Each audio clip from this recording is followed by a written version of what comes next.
Bismillahirrahmanirrahim. Assalamualaikum warahmatullahi wabarakatuh.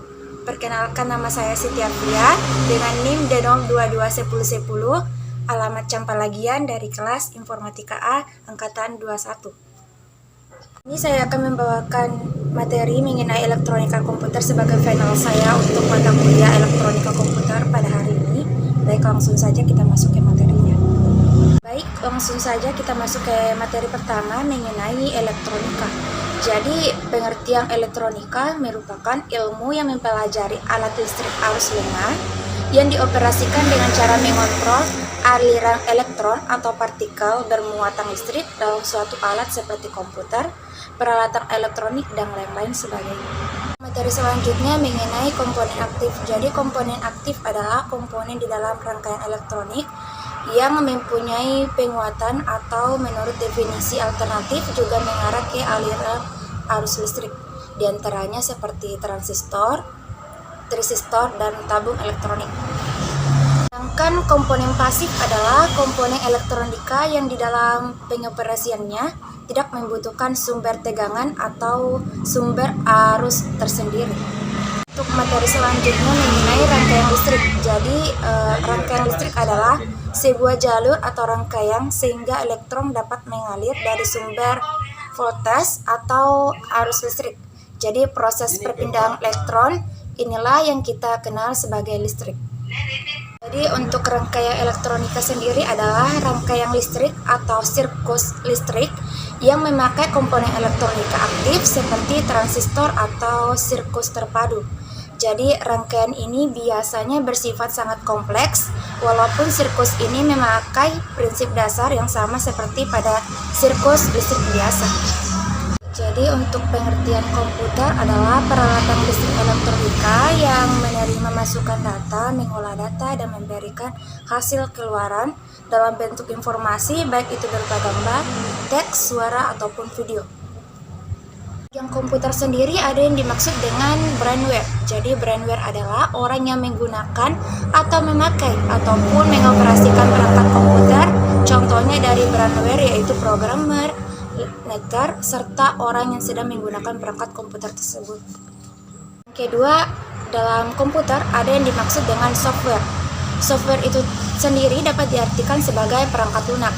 Jadi, perangkat lunak atau peranti lunak adalah istilah khusus untuk data yang diformat dan disimpan secara digital, termasuk program komputer, dokumentasinya, dan berbagai informasi yang bisa dibaca dan ditulis oleh komputer. Serta fungsi software sendiri yaitu dapat mengatur hardware atau perangkat keras yang ada pada komputer sendiri. Software itu tersendiri terbagi atas dua. Yang pertama ada yang dimaksud dengan aplikasi.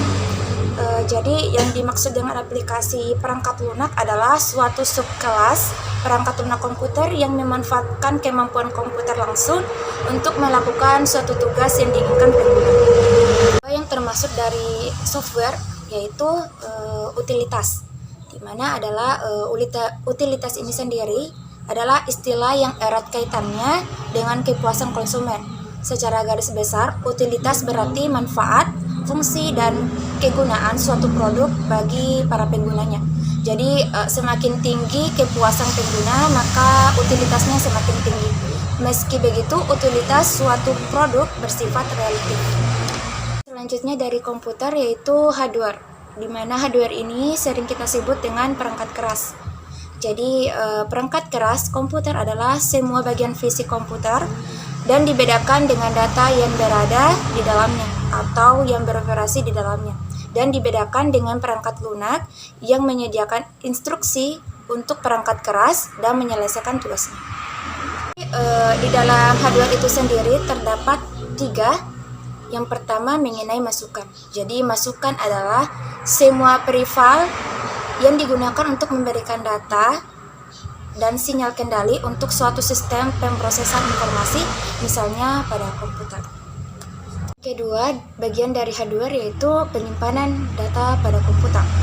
Jadi, penyimpanan data pada komputer adalah media yang digunakan dengan fungsi untuk menyimpan berbagai macam data digital yang tersedia pada perangkat komputer dengan waktu tertentu, sehingga dapat dibaca dan dibuka kembali untuk diproses ulang pada perangkat. ketiga dari hardware itu sendiri adalah perangkat keluaran atau perangkat output. Jadi perangkat output adalah alat yang bertugas untuk menampilkan hasil pengolahan dan pemrosesan data dari komputer dalam berbagai informasi kepada pengguna. Selanjutnya mengenai sistem operasi pada komputer. Sistem operasi pada komputer adalah program perangkat lunak atau software yang diperlukan untuk mengolah data dan mengoperasikan perangkat komputasi seperti komputer, smartphone, atau tabel. Sistem operasi berguna untuk menghubungkan perangkat lunak software dengan perangkat keras hardware. Jadi, itu saja materi yang bisa saya sampaikan. Lebih dan kurangnya mohon dimaafkan. Wabillahi taufiq wal hidayah. Wassalamualaikum warahmatullahi wabarakatuh.